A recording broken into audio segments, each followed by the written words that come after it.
Instagram, and yep, we should be live on Facebook and YouTube now.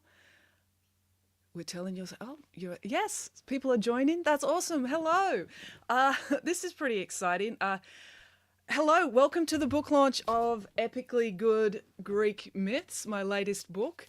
It's really exciting to do this. Like normally when I do a book launch, I rent a theatre or I go to a bookstore, and it's a lot of organisation because I live in a country town, so I have to like travel to that place and drag my children, and they have to miss sport or something, and it's all a thing, and sometimes I have to put down a big deposit and all that stuff. So it's really nice well, for me, to be able to stay here at home, and I'm pretty excited to be able to have a book launch where everyone can come everywhere in the world, and because it's great, you can all join me live. Someone's just said hello from Brisbane, Redman.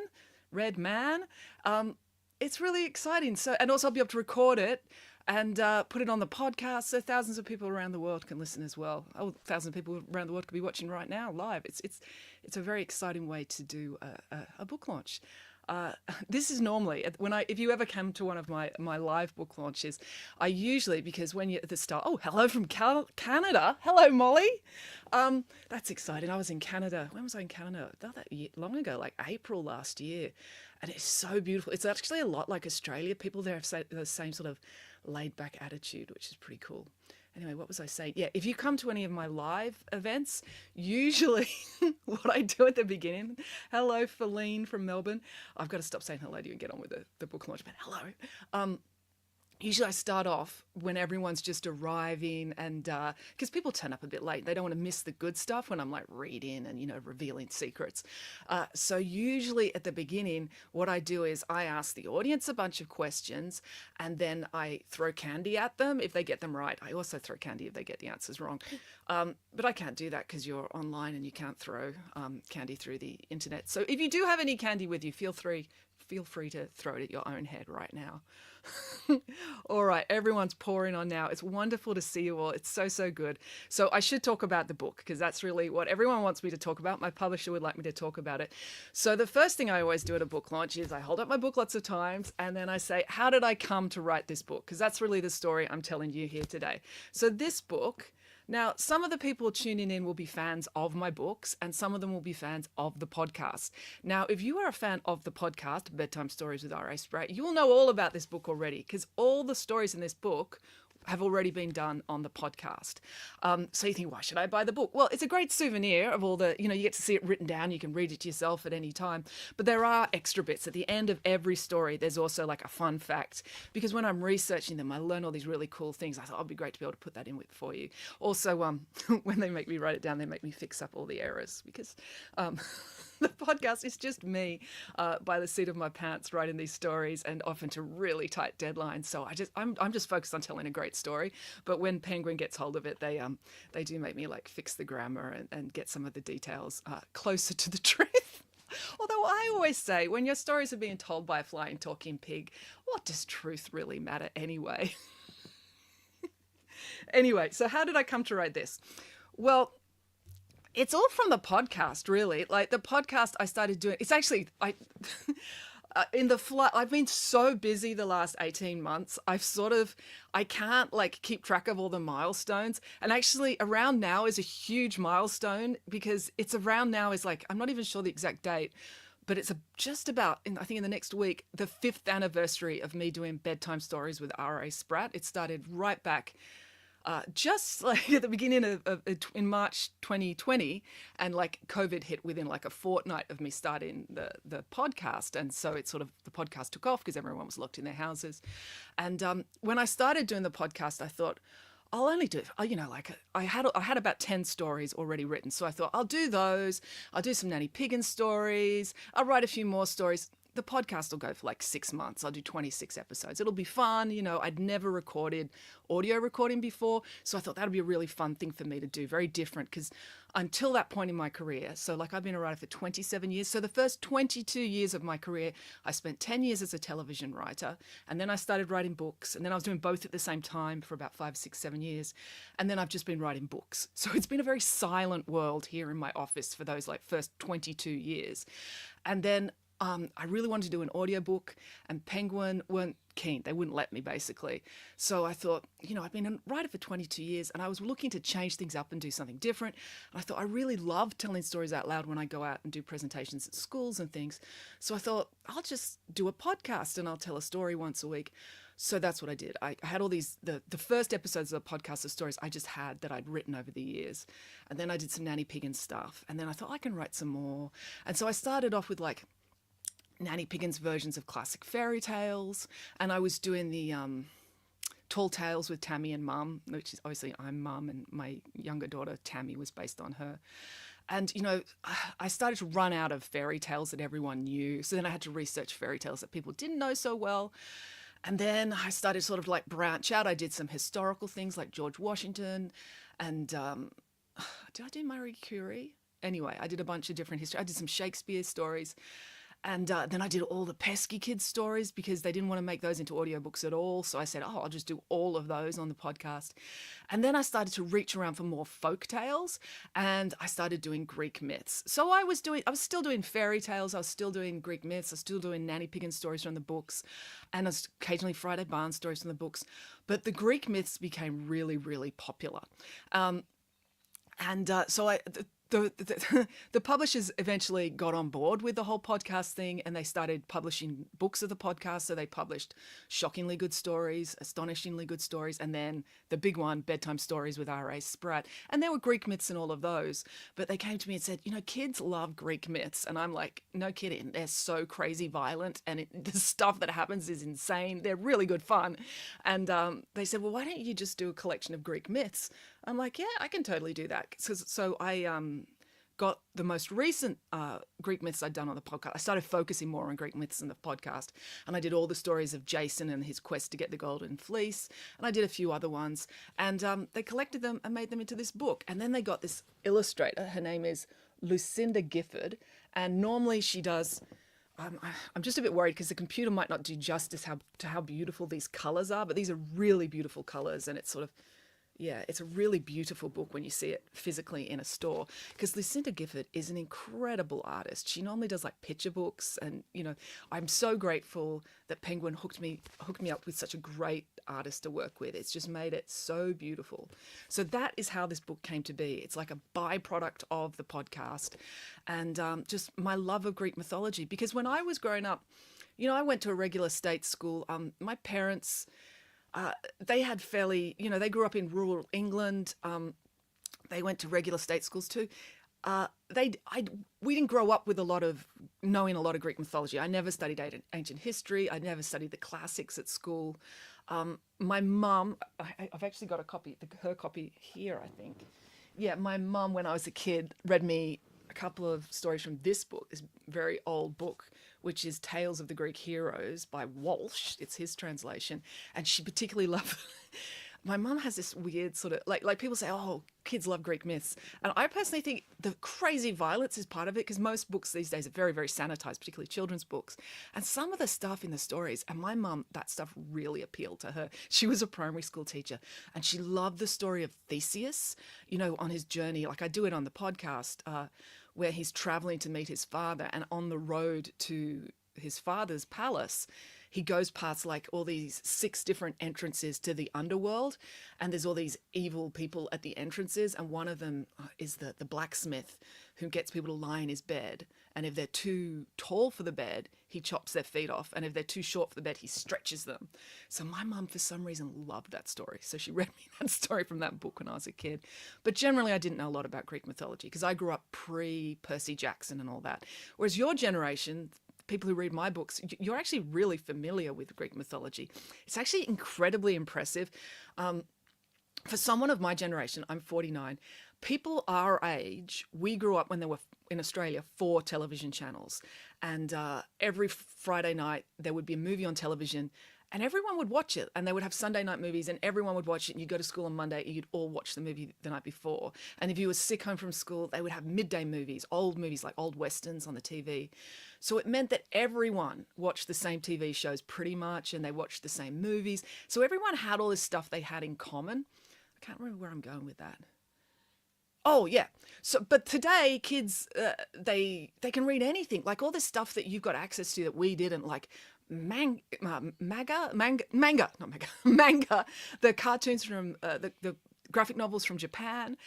My daughter reads Korean fiction, and it's so much on the internet. There's all this stuff from all around the world. So kids can go down whatever rabbit hole they want, whatever their area of interest is.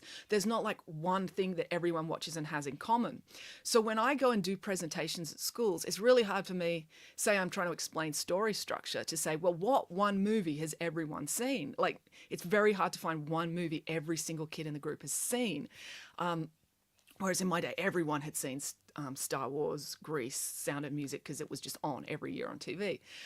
But it's really interesting. Like if I say to a group of kids, tell me who Luke Skywalker is, a whole heap of kids won't know. And even like Harry Potter, like if you say, tell me who Voldemort is, there'll be kids that have never read it. There'll be kids that have never seen the book.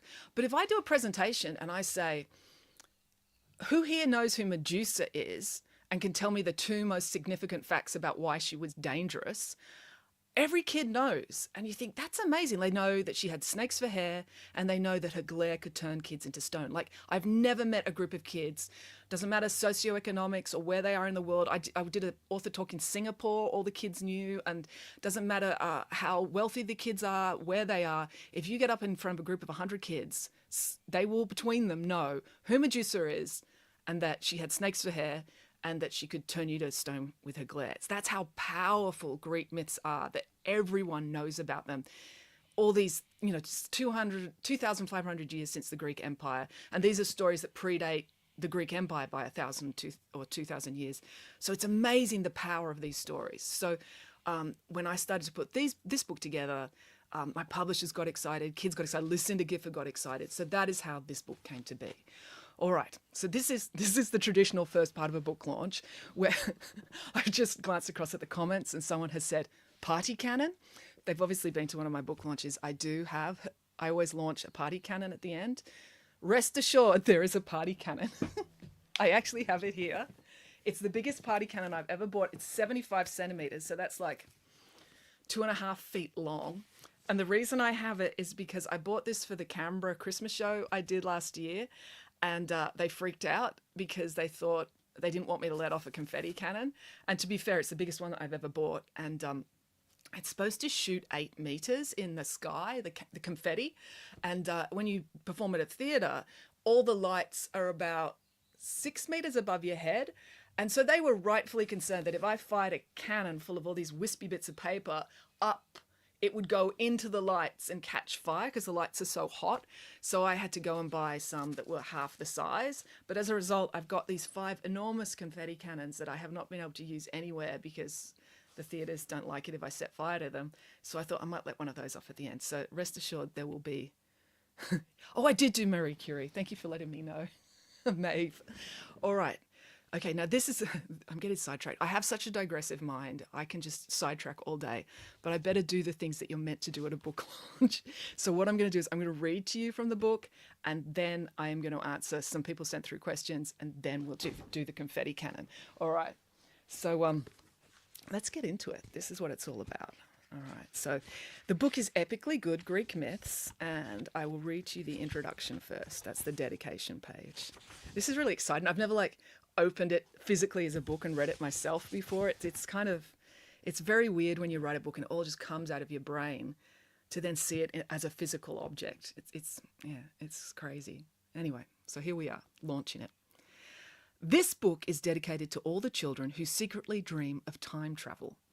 Unfortunately, time machines don't exist in the real world yet. But books do, and books allow us to travel through time and space, beyond reality, and away into all the realms of impossibility. The stories in this book are retellings of ancient Greek myths that were written thousands of years ago.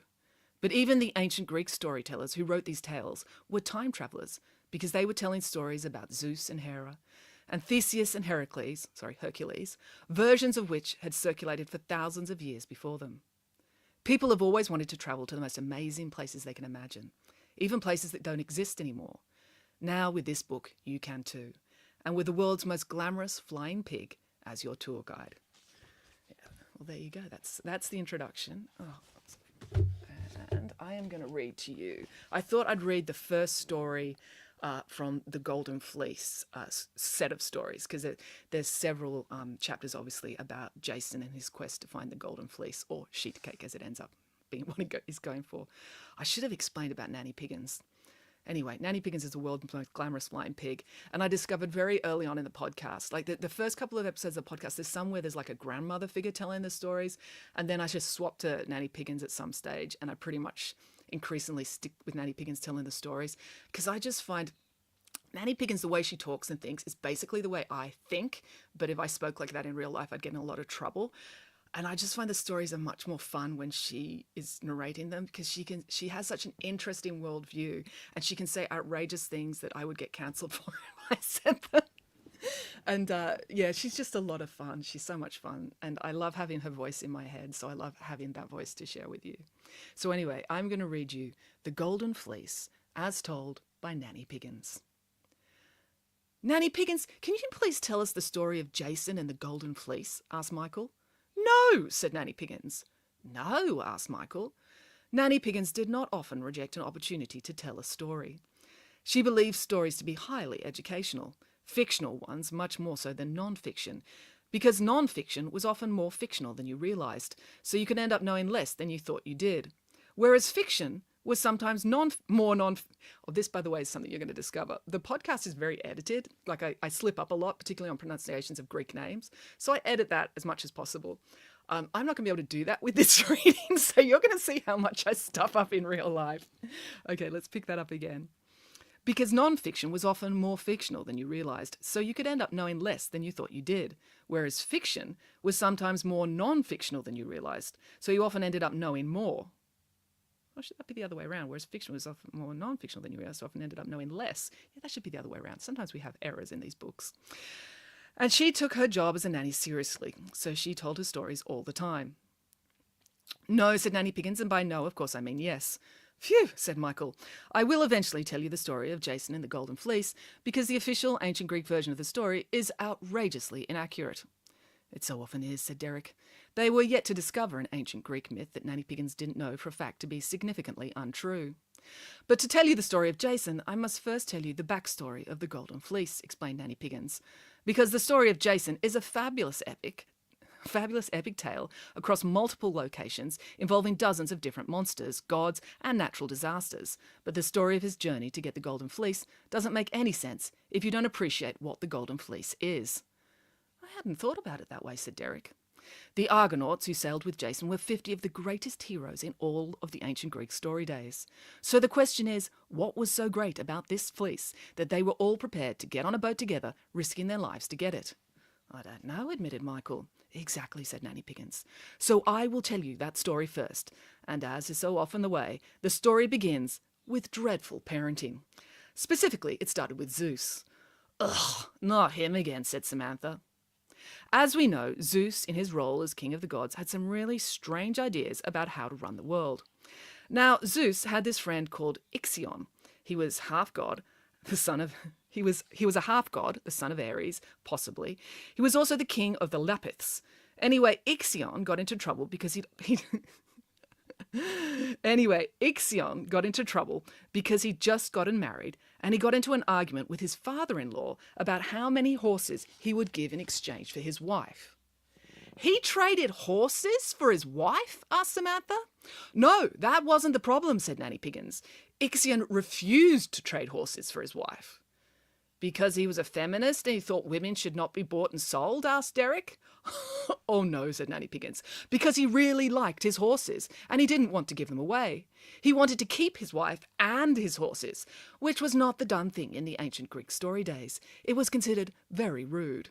So his father-in-law stole his horses, and Ixion retaliated by killing his father-in-law, which made everyone really, really cross. Understandably so, said Derek. Murder is always very naughty. Plus, Ixion had also been dishonourable. He really should have given over the horses. So he had committed a dishonourable murder, and the ancient Greeks thought that was the worst naughtiness of all. Everyone was cross. No one in his kingdom No one in his kingdom would forgive Ixion, so Zeus felt sorry for him. Zeus felt sorry for him? Asked Michael. Yes, Zeus could probably relate to the whole everyone being enraged by your terrible behaviour thing, as he got into the same type of scrape all the time. So he invited Ixion to come and live with him on Mount Olympus. What? Exclaimed Derek.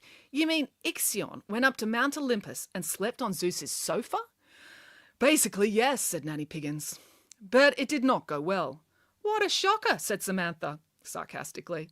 You've got to understand, the gods all lived together on Mount Olympus, just like one big reality TV show, and it was a very tempestuous reality TV show. As you know, all the gods had incredibly dangerous godly powers and incredibly short fuses. They were all taking offence over everything all the time because they all behaved in an offensive way. It was a constant recipe for rolling disaster. Also, the gods were very good looking, like supermodels and movie stars, only better because they were gods, so they glowed, and could fly and turn into anything they liked. So Ixion was hanging out with his friend Zeus when dinner time rolled around. Gods love to feast, so they went down to the dining room to eat. All the other gods were sitting around the table, and Ixion saw, for the first time, Hera, the goddess of women, and also Zeus's wife. Ixion fell in lust at first sight. Don't you mean love at first sight? Asked Michael. No, I don't, said Nanny Piggins. I don't think Ixion was capable of that level of sophisticated emotion. His eyes goggled, his mouth hung open, his pulse raced. He couldn't stop staring at her, and this made Zeus very angry. But Zeus was horrible to Hera, said Samantha. Yes, Zeus was a complicated man, agreed Nanny Piggins, but he was understandably put out to have his house guest ogling his wife over the dinner table. So he decided to test Ixion. He transformed a cloud to look exactly like Hera. A cloud? You mean like a rain cloud in the sky? Asked Derek. Well, I imagine it was a beautiful white fluffy cloud, said Nanny Piggins. Grey isn't as flattering. But it was a cloud, although when he transformed the cloud, it became a cloud nymph. Not another nymph, said Michael. So we've had wood nymphs, sea nymphs, tree nymphs, mountain nymphs, and now there are cloud nymphs? Yes, in the ancient Greek story days, these incredibly beautiful women were singing and dancing and frolicking all about the place in nature.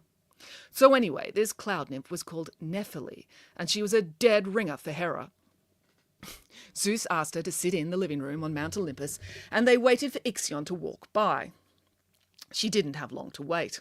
As soon as Ixion entered the room, boom! He couldn't resist. As soon as he saw the cloud nymph, who looked exactly like Hera, Ixion couldn't control himself. He launched himself at Nephilie and started smothering her with kisses. Zeus leapt out from behind the curtains, where he'd been hiding the whole time, and denounced Ixion. I thought you were my friend, said Zeus. I am. I didn't mean to do it. It's just that I tripped, and my lips landed on her several times in quick succession, claimed Ixion. What a rotter, said Samantha. I don't believe you, said Zeus. I don't believe it. I'm on Zeus's side with this one, said Samantha. And as we know, Zeus was a god of action. He threw Ixion out of Mount Olympus and blasted him with a thunderbolt. Kaboom! Good, said Samantha. Then he ordered that Ixion was tied to a winged, fiery... Yep, sorry, that just sounded crazy, but I'm just double-checking. I was right. He tied Ixion to a winged, fiery wheel that was constantly spinning, and that wheel was set in the sky to roll across the heavens for all eternity. Wow, that is weirdly specific, said Derek. Yes, Zeus had a very imaginative, cruel streak, agreed Nanny Piggins. What happened to Nephilie? Asked Samantha. Well, she was a bit shaken up by the whole thing, said Nanny Piggins. To be created in the image of a god and assaulted by a king all on the same day was a lot to process. Zeus sent her down to earth to marry another king, King Athamas of Boeotia. Couldn't she just stay single for a while? Asked Samantha. Have a break from romance? I'm afraid it's a dominant theme in all the stories from the old and ancient and even modern story days. No storyteller can conceive of a woman not wanting to get married. I don't understand it myself. I receive several marriage proposals most weeks, sometimes several times a week, sometimes several times a day. The children nodded. The retired army colonel, who lived around the corner and was hopelessly in love with Nanny Piggins, proposed to her most weeks. That was before all the other men who fell hopelessly in love with her at first started proposing as well. So the children knew it was a constant burden she bravely had to endure. "I've never yet succumbed," said Nanny Piggins, "but I am lucky to have a very meaningful calling." You think being a nanny is a meaningful calling?" asked Michael. That made him proud, that Nanny Piggins cared so much about them. "Well, I was actually thinking about my calling to eat as much chocolate as pigginly possible every single day, but looking after you three is important as well." "Medusa was single," Michael pointed out. "Yes, that was one of the upsides of being a hideous Gorgon," agreed Nanny Piggins. "You weren't expected to get married, so you could focus more on your career." "Is turning men into stone really a career?" asked Derek. "Maybe not, but I imagine it was a very fun hobby," said Nanny Piggins. I'm sure we can all think of someone who we would like to turn to stone." They all paused for a moment to imagine that. Suffice it to say, there were I'm sure you can all pause. I know I was pausing in that moment, which is why I stumbled. Why don't you all pause to think of someone you would like to turn to stone if you had that power? Yes, I might go back in time and turn my maths teacher into stone. Suffice it to say, there were 3 mathematics teachers at their school who were very lucky that the 3 green children did not have that power. So Nephilim married Athamas and lived happily ever after. Oh, sorry, I did the wrong voice. This is something I commonly do when I'm reading. I thought that was a Nanny Piggins line. It's a Samantha line. "So Nephilim married Athamas and lived happily ever after?" asked Samantha. "Goodness, no," said Nanny Piggins. "This is the ancient Greek story days. No one ever ends up happily ever after.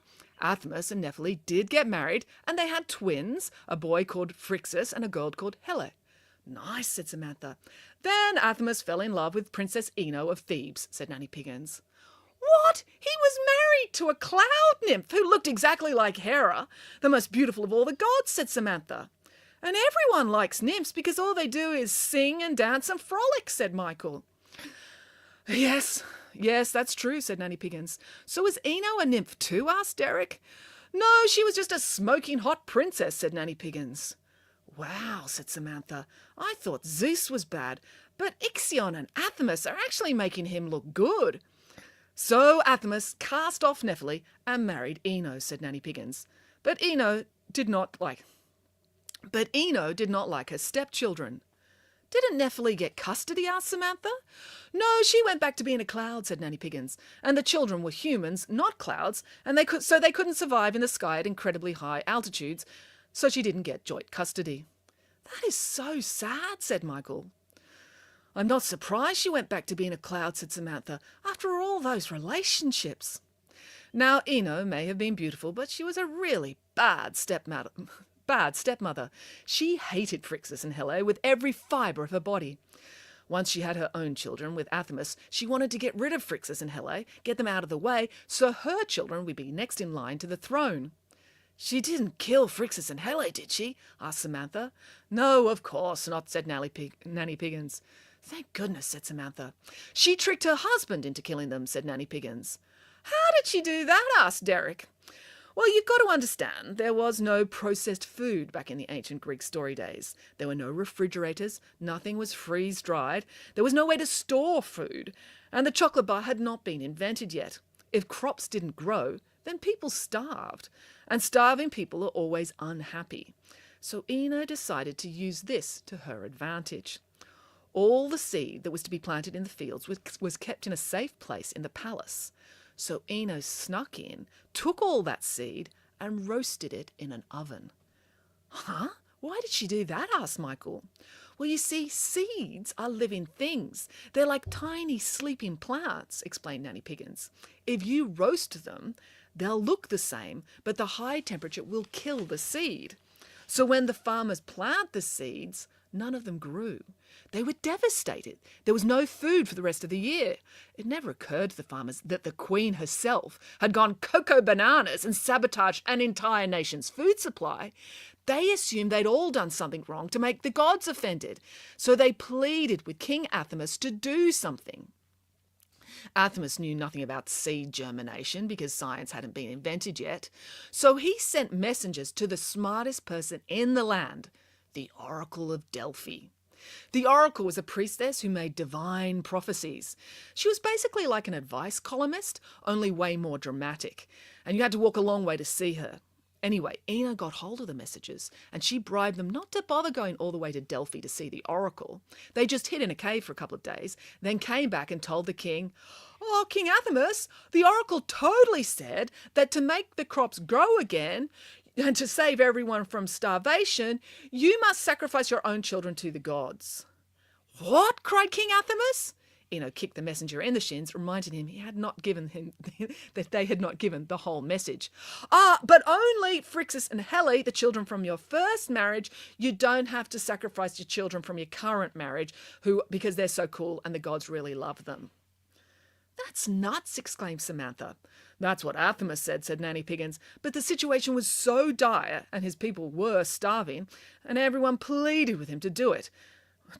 And so everyone pleaded with him to do what the oracle had advised, and Athamas could not fail his people. So reluctantly, King Athamas agreed to sacrifice the twins." "Worst dad ever," said Michael. "Even our dad would never do that," said Derek. "King Athamas had a sacrificial altar built," said Nanny Piggins. "I think he was just delaying. You know how tradies can take forever with rain delays and public holidays. But eventually the carpenters and the stonemasons built the altar, and Athamas couldn't put it off any more. The twins had to be sacrificed. His young children were brought out to the altar, and everyone in the city came to watch. They wanted to make sure the king actually did it so that the crops would grow again." "That's morbid," said Samantha. Athamas raised up his mighty sword ready to strike when a beautiful golden pig appeared in the sky. "A flying pig?" asked Michael. "Yes, a golden flying pig," said Nanny Piggins. "Don't you mean a flying ram?" said Derek. "Didn't the golden fleece come from a sheep?" "No, that's what everyone thinks, but because that's what the historians wrote down," said Nanny Piggins. "But it doesn't make any sense, does it? Sheep can't fly. The children did want to point out that pigs couldn't fly either, but Nanny Piggins was a flying pig, so they realised that argument would not go far. Nephele, their mother, had sent the pig. Being a cloud nymph, she could control all skyborn flying things. She could control all skyborn fluffy things. "But pigs don't have fleeces," said Derek. "This one did," said Nanny Piggins. "She was a spectacular, blonde, long-haired pig, and her name was Chrysomalos Piggins." "Piggins! She was a relative of yours!" exclaimed Michael. "Well, she was a spectacularly beautiful golden flying pig who saved 2 innocent children from certain death. So of course she was a Piggins." Chrysomalos, or Chrissy as we call her in the family, swooped down and landed in front of Phrixus and Helle. "Hop on," she cried. "She could talk as well," said Michael. "Chrissy could do everything," said Nanny Piggins. The children didn't need to be told twice. Normally they may have been reluctant to jump on a flying, talking pig to whom they'd not been formally introduced, but their father was about to kill them with a sword, so they were open-minded to any alternative. They hopped on the flying pig, and she took off into the sky. "Hooray!" cried Boris. "So they did all live happily ever after?" asked Michael. "Not quite," said Nanny Piggins. "They were flying to Colchis." Sorry, I'm just remembering. Is that the correct pronunciation? I should adjust this too. Is that the correct pronunciation? Colchis or Colchis? I can't remember. I think it's Colchis. They were flying to Colchis, a city on the far side of the Black Sea. Nephele knew the children would be safe there because in the ancient Greek story days, there was an eastern edge of the world. And Nephele knew they would be safe there because in the ancient Greek story days, Colchis was the eastern edge of the world. But that meant it was a long flight, and there were no in-flight movies or meals to amuse the passengers, nor were there any seat belts to hold them on. "Oh dear," said Samantha, "I don't like where this is going." They were just about to fly over a narrow strip of water that linked the Mediterranean to the Black Sea when Helle fell asleep. She lost her grip on Chrissy's fleece and dropped down into the waves below. "No!" exclaimed Samantha. "That's awful." "Well, Boris, it was a terrible tragedy," said Nanny Piggins. "From that day forth, the sea was named Helle, so the tragedy would never be forgotten. It eventually became known as the Hellespont, which meant the Sea of Helle, And even today, it's still named after her. It's called the Dardanelles, or Dardanelles. That poor girl, said Michael. Don't worry, she was fine. She just faked her death. The Hellespont is only a kilometre across at... Oh, here's another one that's hard to pronounce. It's only a kilometre across at Canalcalque, and Helle just swam ashore. She found a lovely bakery and spent the rest of her life avoiding kings with big swords. Phrixus flew on to Colchis, where the nice king promised to keep him safe. To thank the gods for saving him, although really it had been Nephele who had saved him, so the gods didn't really deserve the credit, Phrixus sacrificed the golden flying pig and gave her fleece to the king of Colchis. What? After Chrysomelis saved his life, Phrixus repaid her by sacrificing her to the gods? Asked Samantha. No, not really, said Nanny Piggins. Phrixus was a small boy, and Chrysomelis was a magical golden flying pig. She wasn't going to stand for that. Literally, if he tried anything, she would have just flown off. Instead, she taught Phrixus Instead, she taught Phrixus how to bake a golden sheet cake, which is a very large flat cake, perfect for sharing with lots of people, and a much nicer thank you gift to give a king. Phrixus gave the golden sheet cake to the king of Colchis, and the king thought the cake was so beautiful that he didn't eat it. He hung it in a tree in his garden where it would be guarded by a dragon who never sleeps. And so Phrixus lived a long and happy life in Colchis, where he had 4 sons, and that is the beginning of the story. Don't you mean that's the end of the story? Asked Derek. Oh no, that's the beginning of the story of Jason and the Argonauts, said Nanny Piggins. But now I'm hungry for golden sheet cake. I'll tell you the story about Jason another time. So they all rushed off to the kitchen to bake. The end. All right, so that's one chapter from this book. And to demonstrate what the fun facts are like, so this is the fun fact that comes after this story. Fun fact. If only there had been a seatbelt on the back of that flying pig, Helle might still be alive today. Well, of course she wouldn't, because she'd be 3,000 years old, but she would have survived the flight to Colchis. The seatbelt was actually invented for flying. It wasn't invented for cars. It was invented in the 1800s by an engineer called George Cayley, who used the seatbelt in his glider. He was a glider pilot. So the seatbelt wasn't adapted for cars until the 1950s. So that's where seatbelts come from. All right, so that's it. That's a reading from this book. Okay. There's more people saying hello, hello, hello. Thank you all for joining me for the podcast. Now, so we've had the introduction where I explain where the book comes from. We've had a reading. Now, the next thing I always do at my book launches is I've just realized this camera is really off center and you're getting a really good view. Not the Instagram one, because I'm live streaming on 2 different sources at once, but everyone here watching this one, they've got a really good view of all my Christmas wrapping paper right there.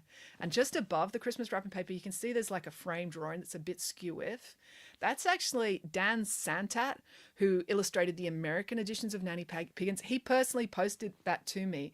It's his... I'm going to get it and show it to you. He gave this to me. It's a gift from him. It's a drawing from the first ever Nanny Piggins book. So over 10 years ago, like 15 years ago, he did that for me. That's his version of Nanny Piggins, and that's from one of the stories in the first Nanny Piggins book when she becomes a portrait artist. So yeah, it's actually kind of nice. One thing, like, it's a shame you don't get to meet me in person. Hang on, I don't want to break this. But one thing about doing this online book launch means that you get to come to my office, like this office. I mean, you can't see much. You can see all my bookcases behind me and posters because I have them up there for when I do Zooms and stuff. You can see there's my ukulele. Because if you come to a live show, I often play this. I bought this one for my New Zealand tour because I play a ukulele. I'm not actually any good at playing a ukulele, but I can play it a bit because you can fit one in a suitcase. So when you're traveling around doing an author tour, it's much easier to carry than my big guitar, which I also bring for my live shows. Like if you ever come to a Christmas show, you'll see me play this one. That's my big guitar, and I've got an electric guitar and stuff. So that's one of the advantages about doing this book launch here online on live stream, is that you can come to my office. This is the room where I've written every book I've written since we moved here while I was writing the last Nanny Piggins book, Nanny Piggins Guide to Conquering Christmas. I was writing that when we moved here. So I wrote the second half of it here in this house. So every book I've written since then, I wrote in this room. So all the Friday Barnes books, all the Pesky Kids books, every episode of the podcast was recorded here in this room. The light, you can see it's sort of bright. That's shining off. There's a window right behind the cameras, and that's where I look out. If you listen to the podcast, I often talk about Windsor Carriby Shire Council's mowing the field out there. So yeah, this is where I've created all these worlds. I've come up with all these ideas in this room. So I think I worked it out last night. I've written 33 books, and I was writing my ninth book when I moved here. So yeah, 24 books I've written in this room, and 350 something episodes of the podcast I've recorded here in this room. So that's one of the nice things about you being able to come to the launch, is you can actually see my space. Oh, someone I should introduce you to is Henry the dog. If you listen, you may have heard Henry. He's been here for every single podcast recording. You don't often hear him. Sometimes he scratches on the door if he's locked out, because when he hears me talking, he likes to be in the room with me. So he's kind of asleep at the moment. So I'm going to go over and grab him, bring him over to show you. Henry, come and meet everyone at the book launch. He is the sweetest sausage. He's a cavoodle. He's a miniature cavoodle. So miniature, you would think, means he's a tiny cavoodle, but it actually means he's larger than most cavoodles. He looked a bit sleepy. He's 9 years old now, so he's getting on a little bit. He's very fluffy, and he smells quite good today because I washed him the other day. So he appears in the Tall Tales with Tammy and Mum stories as Stanley. But he's such a good boy. You are, aren't you? He's very good. It's very nice about being an author is you get to work from home. You get to spend a lot of time with your dog and your children, which is also good. All right, do you want to go back on the bed, or do you want to sit there on my lap? He used to get really scared in COVID. I would do author talks at schools. And when I do author talks at schools, I have a trumpet. It didn't even occur to me to blast my trumpet for this, but it used to terrify him, me blasting a trumpet inside my office. And then I'd be yelling at the computer doing a presentation, and he had no idea what I was doing. He must have thought I was having some sort of fit, because I'd blast this really loud noise, and then I'd start talking to everyone online, and he must have had no idea what was going on. But anyway, he's used to it now, and he usually just sits quite quietly. I'm going to pop you back on the bed so I can have my hands free. Oh, yeah, you're moaning. Okay. So these are the questions I got from kids and some adults, actually. So this is pretty cool. So Adele has sent me a question. She's asked, where do you get the ideas for the adaptations of epically good Greek myths? Also, who are the authors that of the books you read to get the ideas for the books also? Anyway. So she wants to know where I get the ideas for the epically Greek myths and what books I read. Well, for changing the Greek myths, obviously, it's Nanny Piggins telling them, and it's fun when she makes one of the characters her relatives. That's like a fun thing to do. And that's kind of a device I've used. I use in Nanny Piggins books even before I was doing the podcast. The changes I usually make is, because it's for children, and if you go back and read the original stories, the Greek myths, some of them are really, we joke about the violence, and it's fun with like the swords and Medusa and that, but some of them are really quite unpleasantly violent. So I try and change those and usually make it about cake, like the Minotaur, I think gets a really hard time because he's a monster and everyone's trying to kill him. And you think, well, he's had a really hard life locked in the labyrinth. So I didn't really want to kill the Minotaur. So I had in my story that Nanny Piggins instead offers him cake, and he realizes it tastes much better than people. So it's just a nicer way of doing it. So that's often so anything to substitute like those horrible things, I usually try and substitute in cake or lollies or chocolate as the motivation. So that's where I get the ideas for changes. And then just the Nanny Piggins voice and her ideas and what she thinks is reasonable, that just is constantly in my mind. So I don't really have to work at coming up with those ideas. So the books that I read, that's a good question. Okay, so I showed you the one. This is an old copy. It's if you want to get a copy of the ancient Greek myths, you can pick them up. Like this, go to secondhand bookshops, and this you'll find lots, because lots of kids get given them and then they get older and they give them to secondhand bookshops. So this one, as I say, is by Walsh, but this one is actually interesting. See, the ancient Greek stories were a lot of what our versions, they get translated over and over again through history. So they get translated by the Romans. So this one, it says it's Tales of the Greek Heroes, but it's obviously been translated from Latin editions, because they talk about Ulysses instead of Odysseus. Like the Greek name is Odysseus, and Minerva is a Roman god, the goddess. Yeah, if you know Harry Potter, Minerva McGonagall, Professor McGonagall, her first name, she's named after the Roman goddess for wisdom, Minerva. So yeah, so that's that one. The one I use a lot is this one. It's the key thing to know is, oh, that's King Arthur. What am I talking about? This one. It's the same author. That's why I got confused. So this is Tales of Greek Heroes. This might be reversed on, anyway, by Roger Lancelin Green. So, and this is by Puffin. So you can get this now in bookstores in Australia and all around the world. It's a Puffin classic. But the edition changed. It looks different all the time. So you just need to go Roger Lancelin Green, Tales of the Greek Heroes. This book has been around for decades, absolutely decades. So when was it first published? 1958. So like 60 odd years this book has been around. And this is a great kids version of the Greek myths.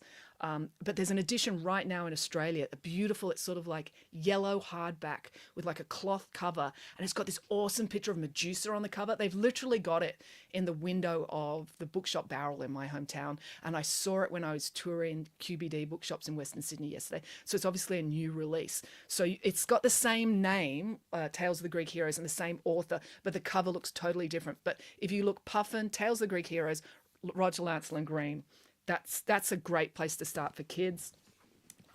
He also wrote this one on King Arthur, so the King Arthur stories I got from there.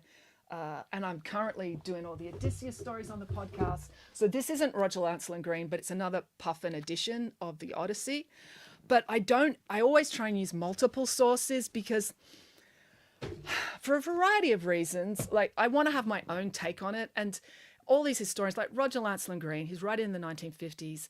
He's a man, like he's got his own perspective of what makes his retelling good. And I like to go back and use some older sources as well, so that it's just so I have more ideas to draw on, so that when I'm coming up with my like pigs talking pigs view of it, I can have more material to work with. So I often go to Wikipedia and look things up. There's a lot of websites online, like academic websites that have tellings of Greek myths. People often write to me and say, you tell these pig versions, where can I get a version of the proper Greek myths? And I always say, well, there isn't really a proper version. Like probably the Roger Lancelin Green is about as close as you're going to get that's appropriate for children. But the thing is, even in ancient Greek story times, when these stories were first written down, and then, as I said, they were written down again translated into Latin by Romans 2,000 years ago. So even 2,500 years ago when they wrote them down in ancient Greece, and 2,000 years ago when they wrote them down in ancient Rome, they were already thousands of years old at that stage, and they would have been told and retold by all different storytellers. So there are lots of different ancient versions. If you ever, like sometimes authors try and write like a family tree of all of the Greek gods. And when they do that, it never makes sense because all the different ancient storytellers of the ancient Greek myths, they have different ideas. There was no Wikipedia for them all to write it down together. They have different ideas and they get the chronologies all different, so it doesn't make sense. So there isn't a true version. There's lots of versions. So I don't feel bad about mixing it up and having my own version and bringing in other things. That's what has always happened to these stories throughout history. They have been retold through the prism of the people of the time that they are telling them. So they're the ancient Greek ones. I thought while we're here, I'd show you some of the other books that I read for the podcast because I read a lot. So I read, this is a graphic novel version of the Iliad. The 1001 Arabian Nights. I've got this beautiful Barnes & Noble edition that I really like working with. And Barnes & Noble also did a really nice edition. This is a French fairy tale book, the Blue fairy tales. A lot of the classic fairy tales that you know, the versions you've read would have been inspired by the versions in this book. This was like one of the first books, French books, I want to say 19th century, where things like Cinderella and things like that would have been written down, and then all the versions since would have been inspired by that one. And then, what else have I got here? I've been doing a lot of, I've done a couple of Irish fairy tales recently because people asked for Irish fairy tales and I knew they were great fairy tales. Like the whole idea of fairies comes from Ireland, but I've really struggled to find a good book. So I got this one, A Treasury of Irish Fairy and Folk Tales, but it's kind of they don't work. When to do a bedtime story, you need a story to sort of come full circle, because I do actually want you to be able to go to sleep, and so you need the story to sort of end with a nice conclusion. And some of some Irish fairy tales are kind of dark, but this is a great book that I highly recommend. Maybe it didn't really work out for me being able to use it for the podcast, but the coolest thing about, like, the stories are great, but it's got this really, really interesting introduction by Yeats, the poet. So anyway, I really enjoyed reading that one. Yeah, Yeats, the poet, wrote the introduction, and he's got some really interesting ideas about why Irish fairy tales are so important. Then, when I started researching new folk tales, of course, the first thing I went to was a collection of Grimm's fairy tales, classic. Like Frozen comes from the Ice Queen. What else is in Grimm's fairy tales? Rumpelstiltskin, lots of the German folk tales. So there's like 250 fairy tales in this book. So you might, like, I thought, oh, I'll just work my way through this book. You can't, because a lot of them are very similar, and a lot of them you just cannot do. They're not appropriate anymore. I'd be cancelled if I did them. But this is a really interesting book to read, and these editions by the Pantheon editions of folk tales are really, really good editions. So I've actually got a couple of other ones. This is the Pantheon book of favourite folk tales from around the world. There's some interesting African ones there. I haven't done them yet because problem with some cultures, the way the way they structure stories isn't so much of a circular thing. So it's not that I won't do them. It's just I haven't figured out how to do them and work them into a bedtime story that comes around and concludes nicely. I've also got this Chinese myths and folktales book, and again, I haven't done any from this one yet. I've done some Chinese stories, but not from this one yet, because a lot of these are like ghost stories, and they would freak you out. You wouldn't go to sleep if I did those. But I'm researching all the time. And that's the problem with research, is like you can read a whole book and then realize, oh, I can't use those stories. So I've promised to do some stories from Ramayana. So that's coming up. I've been working through that, and I have done some from this, the story of like the chessboard and the rice, Indian classic stories, and Korean kids stories. So there's all these different things that I'm reading all the time, and of course, Aesop's fables. Classic Aesop's fables. Aesop's fables are actually really hard to adapt for the podcast because they're really, really, really short. So to make it into a 15-minute story, you have to do a lot of padding. Okay, well, that took me a long time to answer that one question. I've got heaps more books. Like I really want to do the Just So stories by Rudyard Kipling, but I just haven't figured out how I'm going to do them yet because they're so good. I don't want to change them. Anyway, so I'm always reading lots and lots of books, and for every book I read, for every like 3 or 4 books I read, I can probably only use like a third of one of the books. There's a lot of research to get the stories that work. But anyway, so that's what I read. Okay, this next one is from Maeve, and she has asked, where are Nanny Piggins and Friday Barnes set? And her second question is, will you do an Easter story told by Nanny Piggins on your podcast? Okay, so first question, where are they set? I get asked this a lot. So as I said at the beginning, I was a television writer for 10 years before I became an author. And when I was a television writer, I wrote animation, and you never tell the audience where the show is set because you want everyone to think it's set in their country. Because when you write television animation, it will be shown all around the world. Like I worked on shows that were shown in Canada, Malaysia, France, Germany, Italy, and Ireland, Switzerland, all these countries, the same show, and they just revoice it. So I was trained to never mention what country I set something in. So I'm sort of vague about it on purpose because I always assumed my book would be translated and into lots of countries, and it kind of works. Like it hasn't actually gone to all that many countries, but in America and New Zealand, kids read it and they do sometimes think, oh, it's set in my country, and that's intentional. So you can project yourself onto it. I wanted people to be able to project their own lives onto it. And now Maeve's asked, will I ever do an Easter story as told by Nanny Piggins? Okay.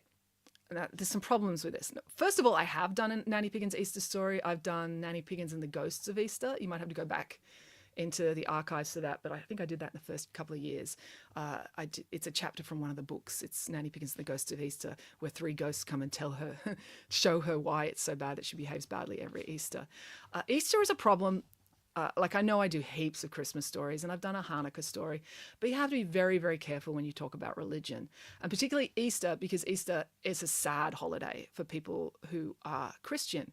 It's not something to be taken lightly or disrespectfully. So Christmas you can have a lot of fun with. There's Santa, and I know I do the Nativity, but the birth of Jesus is a joyous story. And I mean, Hanukkah, the story of Hanukkah is a bit of a mixed bag, but it's got a happy ending for the Maccabees anyway. So you've got to be very careful. I'm not saying I will never do a story about Easter and where it comes from, but I probably won't because I don't want to upset anyone. But I might do another Easter story about Easter eggs and the Easter Bunny. That's fine. Yeah. Anyway, so that's the answer to that. Some of these answers, they're not really kid answers, they're adult answers, but I'm a big believer in being honest with you. And that's the thoughts going through my head. I just want to be careful if I do that one. Okay, next one from Maya. She's asking, are there going to be any more new books of Nanny Piggins or Friday Barnes? Well, in a way, this is a Nanny Piggins book because she is narrating all the stories. I wouldn't rule out a Nanny Piggins book. It kind of depends. I get commissioned to do new books based on how well the other books do. So the last book I had that came out was Nanny Piggins and the Origin Story. If that sells well, they might ask me to do another one. But there are now 10 Nanny Piggins books plus 4 compilations of her telling stories. So that's 14 books. That's a lot. So I doubt there's going to be another Nanny Piggins novel, but, you know, I'm 49. I'm going to be writing for another 30 years. There could well be. All right. Actually, I'll probably only be writing for another 20 years because I don't think I could still do this when I'm 80. Anyway, maybe not Nanny Piggins, but there's definitely going to be more Friday Barnes. And there might be more Nanny Piggins short story collections, that's for sure. And then I'm hoping that if the Greek Myths book does well, to be able to do a book of the Odysseus stories. Friday Barnes, definitely. There's a new Friday Barnes coming out in June. It's called Friday Barnes in Plain Sight, and it's set in New York. If you follow me on Instagram, you know I went to New York with my mum. That's when I went to Canada back in April. And yeah, so that's really, really fun. I think Friday Barnes fans will love that. There's a lot of Ian, there's a lot of Binky, there's a lot of Ingrid. It's good fun. And I have been commissioned to write a 14th book. I have no idea what's going to happen in that one. It might be set in Singapore. I'm not sure. I've got a couple of different ideas. And then they are talking to me about doing a Friday Barnes Christmas short story collection. So they're talking about that. I haven't signed to do that yet. So there's one more coming out in June. There's definitely going to be one come out the following June or sometime in 2026. And there may very well be a Christmas book at the end of 2026. We'll see. Okay, what else has Maya asked? Or Maya? She's asked about epically good Greek myths. And is it basically Greek myths retold by Nanny Piggins? Yes, it is. That's what it is. And she's asked, will there be any fairy tales books told by Nanny Piggins? Well, there kind of already are. Shockingly Good Stories, Astonishingly Good Stories, and Bedtime Stories with R.A. Spratt all have fairy tales told by Nanny Piggins. So if that's what you're after, check them out. They're really good books. Okay, 2 more people have written with questions. The Davenport family from California. They've written, they're wondering if I'm going to narrate any more audiobooks in the Nanny Piggins series. So I've done 6 of the Nanny Piggins books. I always remember them by the colour of their cover. So number 6 was Pursuit of Justice. That's the red one. So that's the one I've done most recently. And I've also done Nanny Piggins' origin story. So there's books 7, 8, and 9 left to go. So I will do those 3 books. I'm not sure when. The next audiobook I'm going in to record is the next Friday Barnes book, which is Friday Barnes 13 in Plain Sight. They've also asked, will the Nanny Piggins books cover all 14 girls across the titles? I think you mean all the Nanny Piggins sisters. So there are 8 Nanny Piggins books, then there's the Christmas special, then there's the origin story. So when I started out, I honestly thought the idea of Nanny Piggins was so good, I would be writing a Nanny Piggins book every year for the rest of my life. I thought there was no way that everyone from the entire world would not fall in love with her and she would become a huge epic thing like Paddington Bear, and that would be the whole rest of my life would be writing Nanny Piggins. That's what I thought would happen because I think she's such a wonderful character. So I thought I would end up writing 37 books.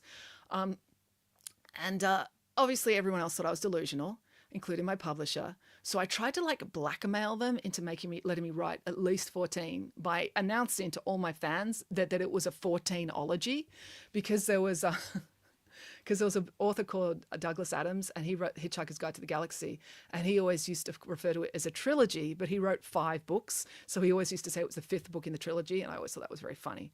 So I thought I would write a 14ology. So I went around telling everyone I was going to write a 14ology, and that there would be 1 book for each of the sisters, and then I put in a brother as well.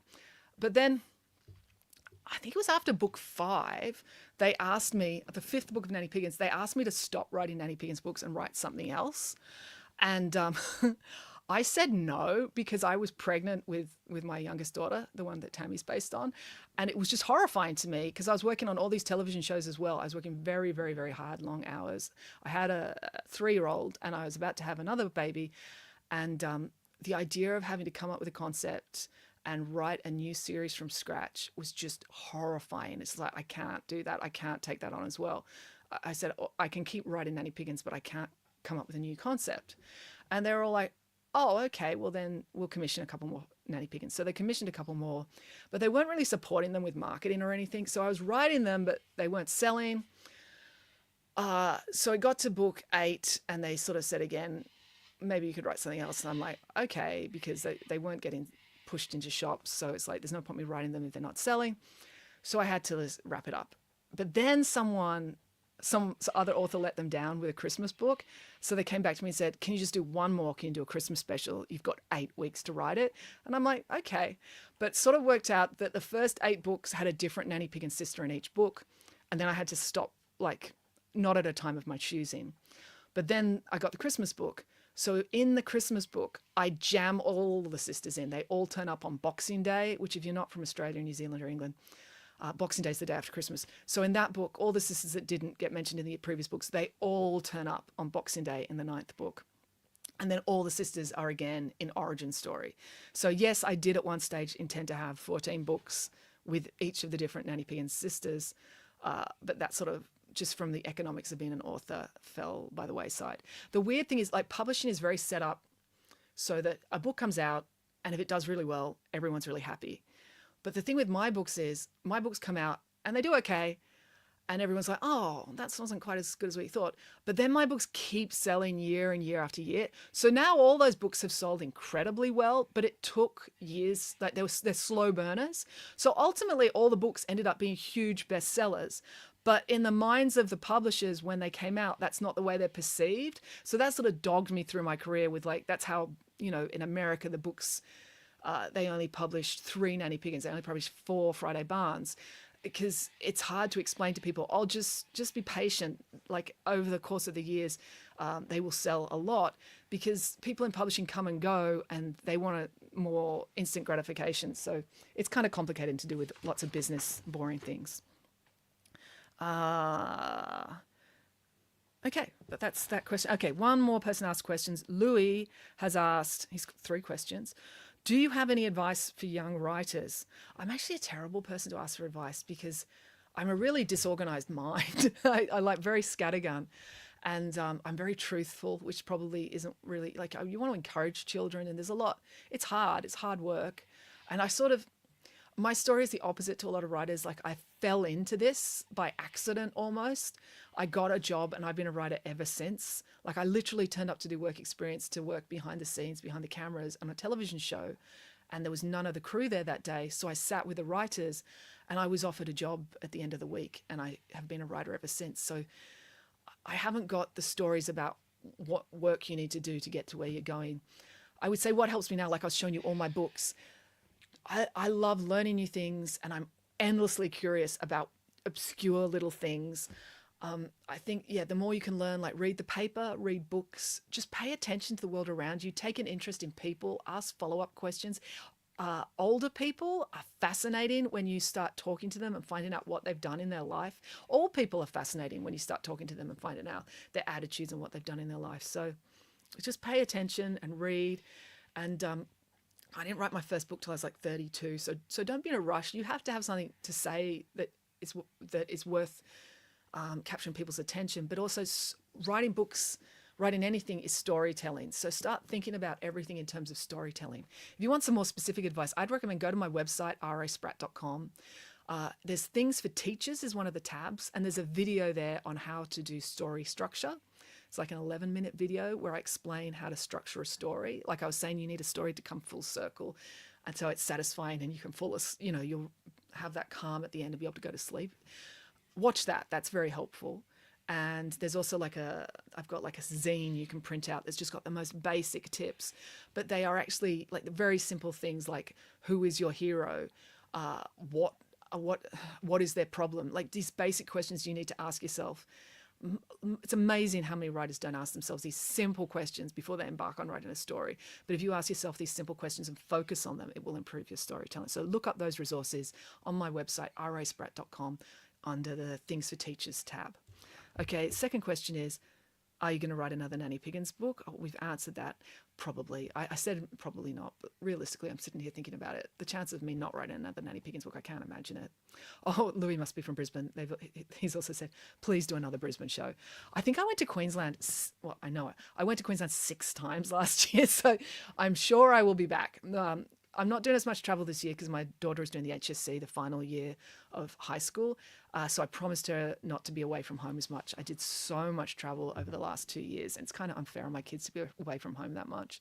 So I promised her to stay closer to home this year. So I don't think I'm going to Brisbane this year. That said, I am going to the Whitsundays and I'm going to Bellingen for festivals, but I'm sure I'll be back in Brisbane at some stage next year. Probably around Book Week, and even if I'm not doing a theatre show, I'll probably do an in-store event. So I'm sure I'll do some sort of public event in Brisbane next year. Also, anyone in Brisbane or Southeast Queensland or Northern New South Wales, I just want to say I hope you're all safe and well with the cyclone and the terrible weather you're having up there. Stay safe. It floods here where I live, like literally out the window gets flooded, and it gets very dangerous. So floodwater is dangerous. Stay safe. Never walk into moving floodwater. Never drive your car into moving floodwater. I can say that from experience. It's just can be very dangerous. So I hope you're all safe and well up there. All right. Well, I think that's pretty much it. All your lovely messages have been, I like the people saying that my dog is adorable. I totally agree. He's very fluffy at the moment, yes, because I cleaned him the other day. He's gone back to sleep already.